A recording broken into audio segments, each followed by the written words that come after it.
that is the recommended portion of pasta. I'm a nutrition coach who's lost 88 pounds, so let's take a look at this day of eating. This is my 30 grams of cereal, and that's actually got me questioning my whole life. Oh, that's too much. That is tiny. I love cereal. I've actually had it for breakfast almost every single day of my weight loss journey. What I did was to pair it with a protein shake and a banana. This has more protein and more fiber, so you stay a bit more full until lunch. I am going to have some soup for lunch, and I'm assuming half a can. Half a can? I'd normally be having a whole can and like 5 bits of bread.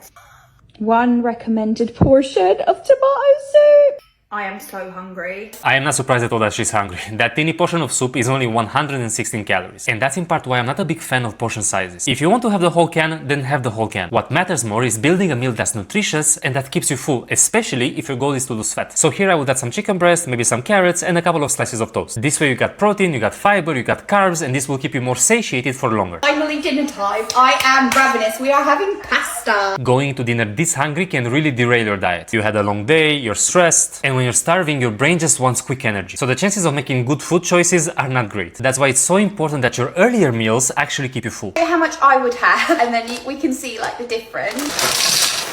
I think I'd probably cut, you know, it's just like the bottom of the pan is covered. Weigh it and see how it compares to the actual serving size. 75 grams of uncooked. I've got 104.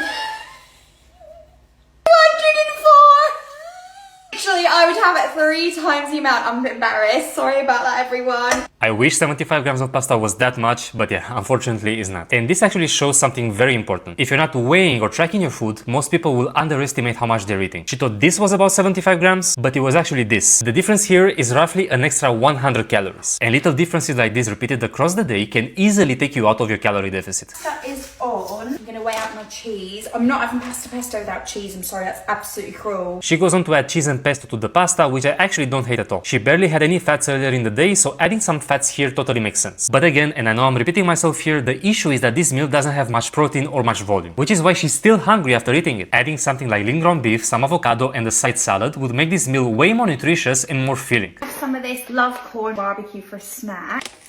What do I think 45 grams would be?